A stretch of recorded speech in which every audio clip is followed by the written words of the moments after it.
Broadcasting from beautiful, tropical Vero Beach, Florida, it's Money Nation with Ed Gardner. Good morning and welcome to Money Nation. Today's special guest is Harry Pollack. Harry is an agent for LoKation Real Estate out of Florida, Pompano Beach, Lighthouse Point in Florida. He's currently one of the top agents in the country, currently number 4 out of over 3,000 agents, and currently has the top sale of any one single home at $5.5 million. Harry, welcome to Money Nation. How you doing, Ed? Good morning. I'm doing fantastic. How's it down in Florida today? How's the weather? It looks pretty good outside. It's not bad. It's a little overcast, but that keeps some shade on us, so we could go out there and not burn all day. Exactly. So tell us about LoKation. Tell us about how business is. You're doing really well this year. Tell us about the difference on how you're doing so well. Business is really good. It's the best year I've had yet since I've been doing real estate. It's amazing. There's so many people that want to move to Florida, and as far as buyers go, there's just not enough homes. We have people coming from California, New York, anywhere in the Northeast, basically. And California is the big two where they're coming from. And just to give you an example, I run a couple inventory counts from last year, October 2020, in Broward County. The average price of a home with the board was $542,000, and the average days in the market was 53.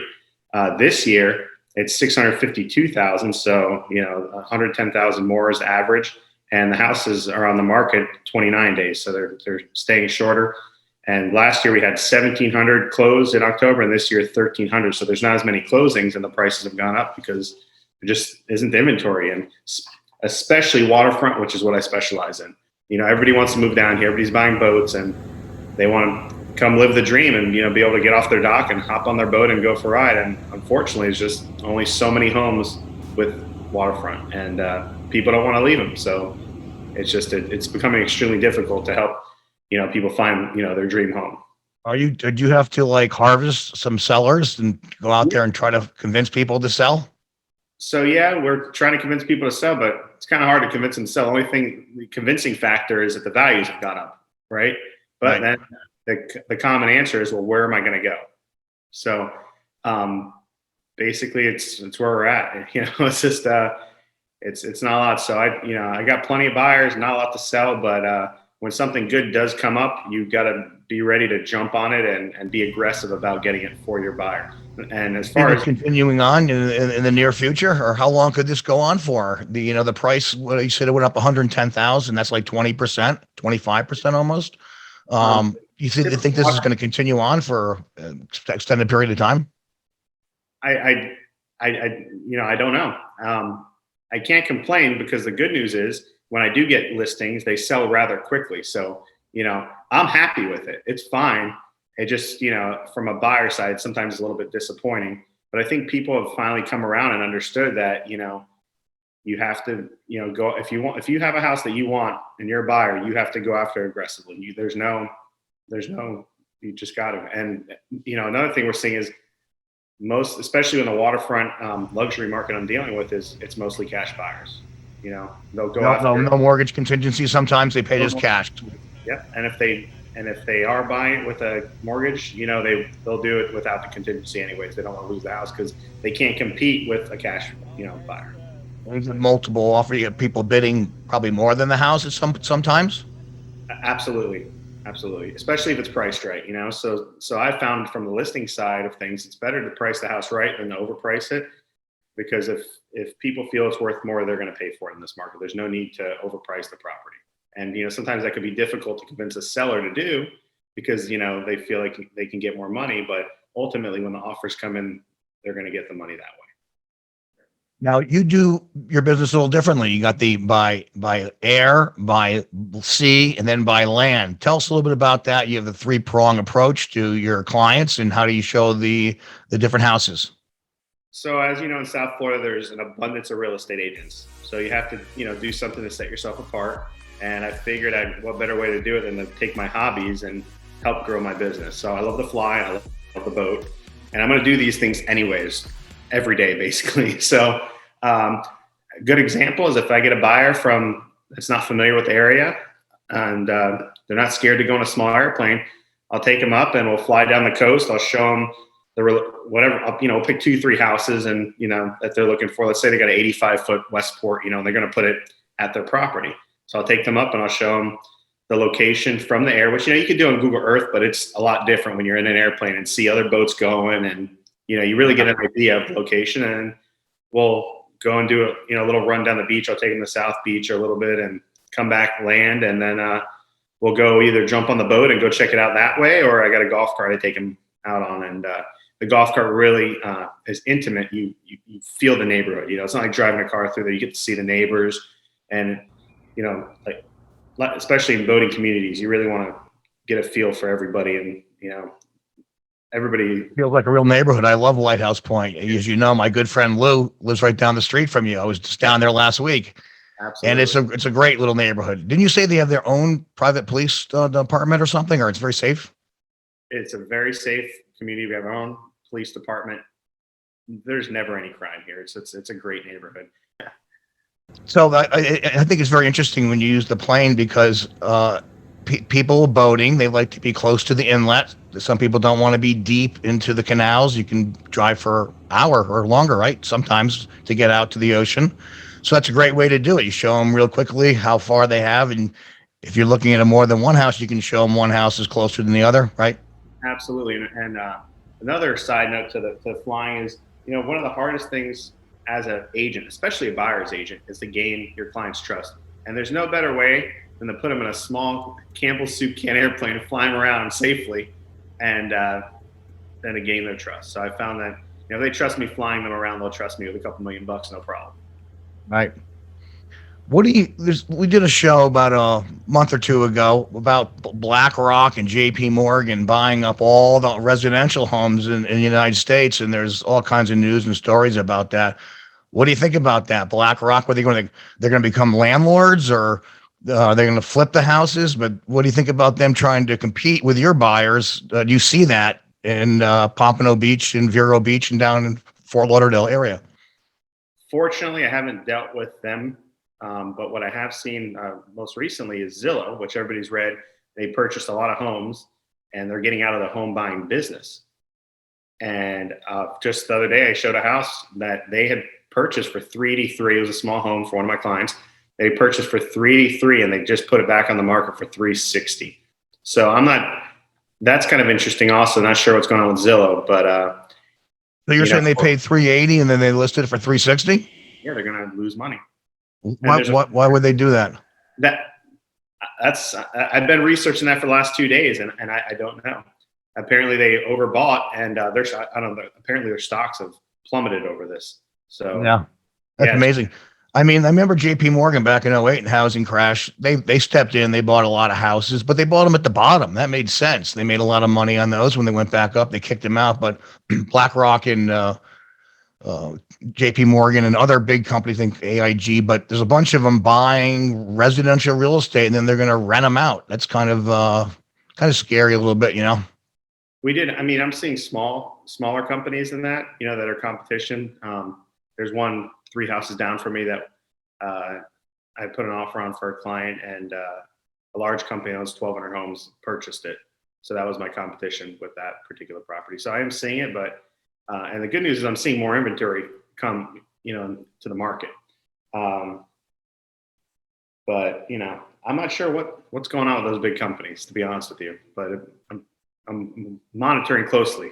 Yeah, that's the last thing you need is more competition. You can hard enough to buy the houses now for your clients.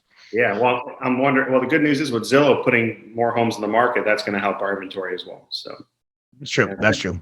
Apparently, they got quite a few homes, so I'm going to be watching for those next couple of weeks. So you're one of the top agents for Lokation. Now tell us about this company. It's a real fast-growing real estate company. It's doing very well. Is there anything you want to talk about your company? Absolutely. So I was with a small boutique brokerage, Berger Realty Group, and it was a great introduction to real estate. I became number one at that company production-wise rather quickly. So, I wanted a little more exposure out east. Boating is my lifestyle, and Berger was a little bit more like Coral Springs, West clientele, families and whatnot.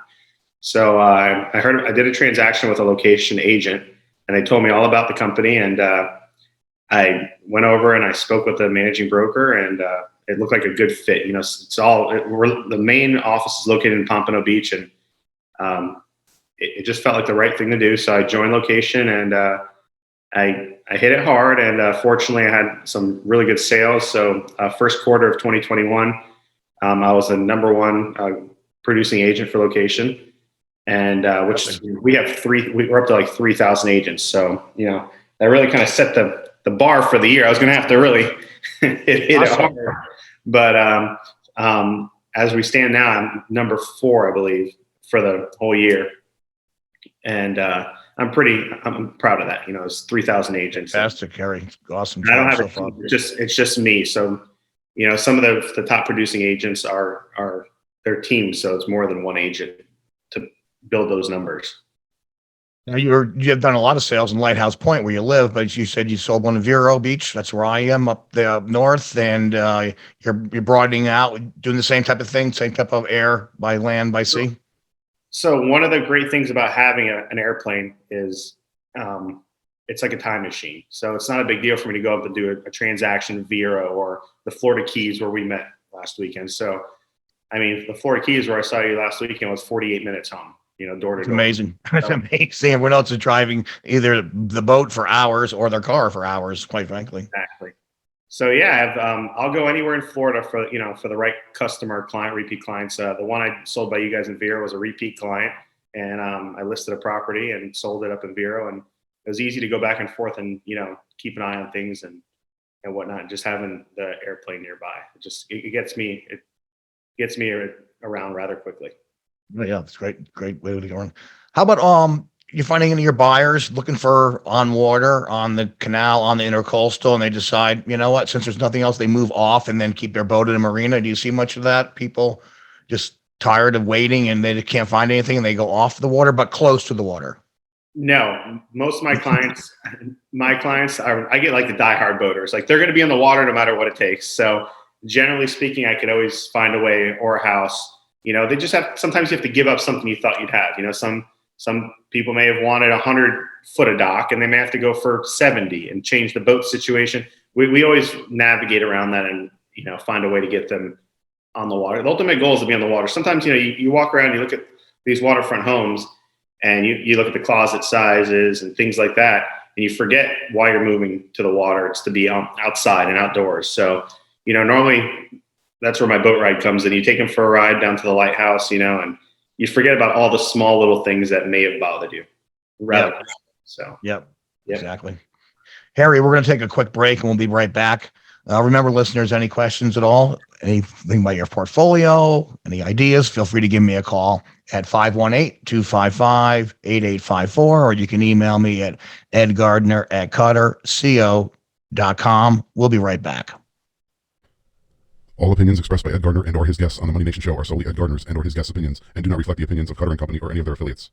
You should not treat any opinion expressed by Ed Gardner and or guests as a specific inducement to make a particular investment or follow a particular strategy, but only in as an expression of their opinion. Ed Gardner's and his guests' opinions are based on information he considers reliable, but neither Cutter & Company nor affiliates and or subsidies warrant its completeness or accuracy, and it should not be relied upon as such. Always talk to your financial advisor before making such decisions.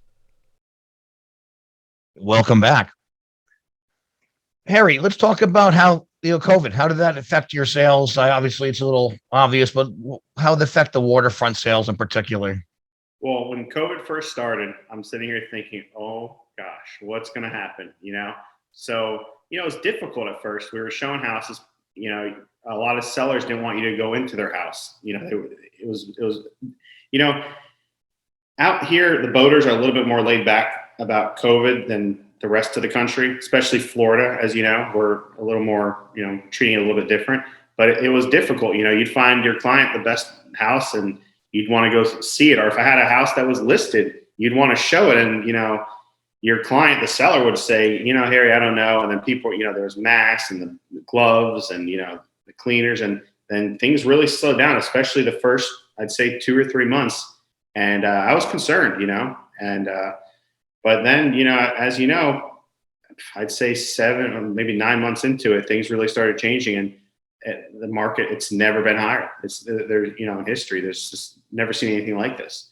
Mm-hmm. And so right now, everything, you know, is good. But for the first few months, it was scary. It was definitely scary. You mentioned FaceTime. Did you actually sold some houses through FaceTime? Like they weren't even there and they never looked at it? Before COVID, if you were to, if you had a buyer, a buyer's agent come in into your listing with their client on FaceTime and they sent you a cash offer, you were always a little hesitant to jump on it. But I mean, I must have did 4 or 5 transactions where, nobody saw the house. They did I was representing the sellers, and the buyers would come in with cell phone video, and they would. I wanted them to see the house before closing. I try to show them the worst things in the house. Because you don't want them to get there and you don't want to not like what they're saying. But I mean, they're just everybody's so happy to be here in Florida that they were. They're doing it. And same thing with my buyers. I got a lot of buyers that I'm walking through houses on video, and I might do like a 2-3 minute video, and they're saying, okay, write an offer, which I've never bought anything that way. I tried to discourage it, but what are you going to do if somebody wants to do it? I can't get in their way of doing what they're going to do. Hungry to buy. They're very hungry to buy. That's no doubt. Social media. You use a lot of social media to find new buyers and sellers? I do. I wish I was a little more active or I had somebody to do it for me, but I try to do the best I can because I feel like I get a lot of clients from social media. So I try to stay active. You don't want to bore all your friends with all your real estate sometimes. You want to get 2 different Facebooks, one for your friends and one for the clients. But yeah, social media I think it's the best tool I have out of everything. Whether spending money on advertising or in our websites, I think social media is the hands down the best tool, other than in person. I do very well in person, meeting clients and whatnot. But referrals, that's the best way, right? From your clients, their friends. And referrals. But it takes a long time. I've been doing this for a while now, but it took a long time to start getting referrals. Yeah, no doubt. How about the house you sold twice in 1 year? That was a good story. Portside's a really cool community. I love talking about this one. Portside's right in Port Everglades on the northwest corner, right by 15th Street Fisheries. It's a unique community. It's only 40. It's Portside Yacht Club. There's 40 units, and what's great about it is they have large dock slips. They're 60-foot boats plus you can fit in Portside. So I had a really great client asked me to help them find a place there. We sold it to them a year ago. Purchase price was $1,247,000, and they ended up buying a bigger boat. So it didn't work for them. They bought a beautiful Princess, and they asked me to relist the house and sell it. And I was able to, I listed it at $1,499,000 and had multiple offers. Everybody wanted this place, and I sold it for $1,504,000. So yeah, and they never even moved a piece of furniture in there. So, that was just basically to park the boat. That was it. It was a dock slip, and that they made some good money on. So that was really cool to see happen. Because when I represented them as a buyer's agent when they bought that place, we really worked hard to negotiate it down for that purchase price. So it was nice to see them benefit. I kind of wish I would have bought it. Well, hopefully they'll use it when they buy another spot. But since they sold the one spot, they're a great family, and they love boating. They got plenty of boats, so they'll be down here. It's amazing how many people love boating, and Florida's a great place to do that. Let's talk about boating. Key West. What do you think about the races in Key West? That was my first time I ever saw the World Championships at Key West. Unbelievable. What do you think about it? How were the conditions? How were the races from your view? I've been going for about 10 years now, and I'm a big fan of going down. It's just great to get all like-minded people together, that like the water, the racing, and then, of course, the poke runs, like the icing on the cake, get to see all those boats. And I think it was a great success. I hope that, and it was great, even better and more enjoyable this year, because I flew down there last year. I flew a few friends down there just for the day, and it was just with COVID, it was terrible. It was a shame. So this year, just everybody had everybody really worked hard, and it was like life was back to normal. So a huge turnout. I think the poker run, I heard they had over 250 boats, and as the racing was really exciting. So I moved around different spots where we hung out at the Hyatt. I was there a couple of times, and I went down by the ocean side where I think it's really entertaining to see them come in off the ocean and go into the Bay Area with some good speed. But yeah, it was unbelievable. The ride from Miami, I rode with Mark.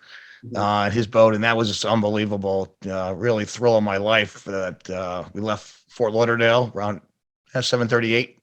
Stopped a couple long Key Largo. We stopped Marathon, get to Key West. It was a great time. A lot of fun. How long did it take you guys?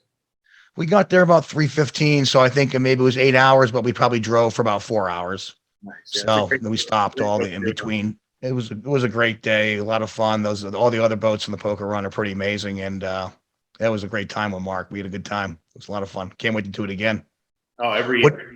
what do you think about the V holes? You have a cigarette, I got 35 foot. I got a fountain like Mark does. Oh, fountain. I'm sorry, fountain. A 35 foot. Yeah, I have a 35 foot with 525 EFIs. I've had it for like 8 years.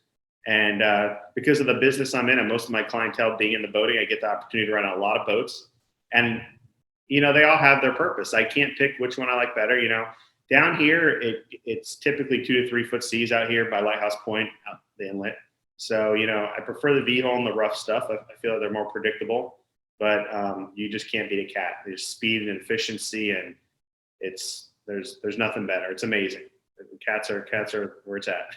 We left a little earlier to get out in front. A couple of the cat boats just, we were doing probably 70, and they just went by. I don't know, 100, 110, 90. They were just flying by. We went down. Amazing. We went down the marathon for the MTI run. The MTI boats does like a run every year. Right. I'm not sure when it was, a few months ago. And we were in an airplane that goes about 170 miles an hour. And we flew over the top of these MTIs, and we couldn't keep up with one of them. One of them was outpacing us. This is a boat outrunning an airplane. So to give you an idea, I think that's simply amazing. That's amazing. What about, I got some friends up in Jupiter. I'm in Vera. I used to be in Tequesta and winter in Jupiter, Tequesta for many years. A lot of my friends like the waterways up there. What do you think about the waterways down in Pompano and Lighthouse Point versus up in Jupiter all the way up to Stewart? They got some wide waterways up there too.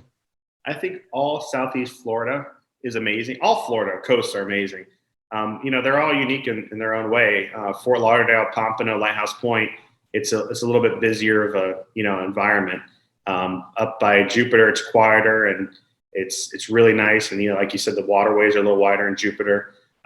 Jupiter has Peanut Island, which is the hangout over there. Which, as I was telling you before, it was a bunker during the when Cuban Missile Crisis was happening. So that's pretty cool history there. We got if you're into the party scene, we got Lake Boca over here down in Boca Raton, which is kind of everybody's spot. And then Fort Lauderdale has a triangle, which is another sandbar where a lot of people go to, as well as Whiskey Creek.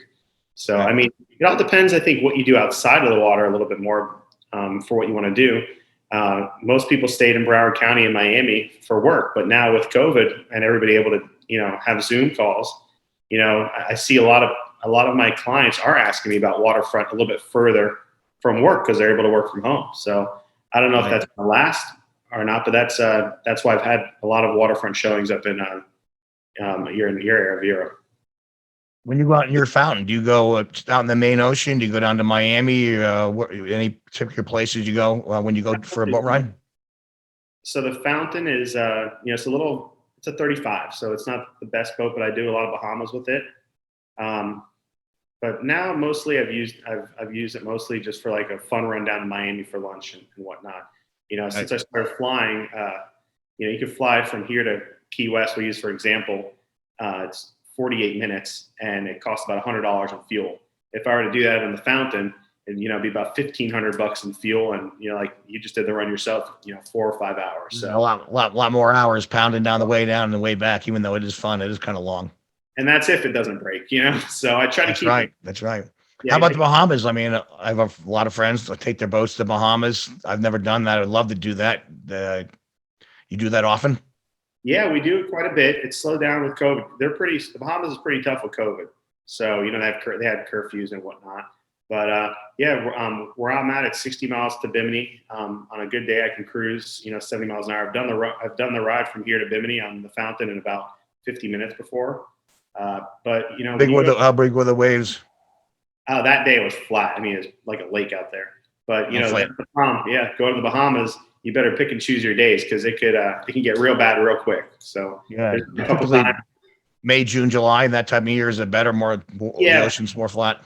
Yeah, I'd say like May to September, even October are the best time to do it. But even then, you might, you just catch the wrong weekend, you get stuck in 6 to 8 foot, seas or worse, and it can get bad quick. It's sometimes better to hop on the plane and just jump over there and have one of your good friends run their boat over. Is what I joke about.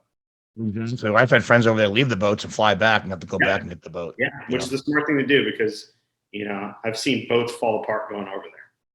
Oh yeah, you don't want that to happen. That would be good. What about Englewood? You got any friends going up to Englewood for the other World Championships, the other governing body? Any friends going up there? Going to watch that at all? Or? I do have some friends going over there, and I've never been, so I'm thinking about also going. As I'm a spectator, so I definitely thinking about going over there for the weekend. I got a bunch of friends that race, and I'd love to watch them go out there and do good. It sounds like a great time. Look, you have a good weekend planned for yourself. Yeah, I did some research on where to watch the races from. It looks like there's a lot of great spots to catch that race. Oh, how long? Another 40-minute flight for you from Pompano? Yeah, it's a short flight. Short flight. It's really spoiled. It's definitely spoiled me. Let's put it that way. Well, remember, listeners, anyone looking for real estate in Florida, remember Harry. You can reach Harry at harry@realtybythebeach.com.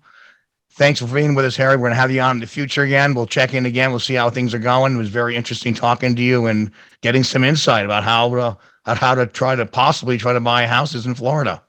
Definitely. Thanks a lot, Ed. Thanks for having me. You got it. Thanks a lot. Remember, listeners, any questions, you can always feel free to give me a call at 518-255-8854 or email me at edgardner@cutter.co.com. Thanks. Have a great day.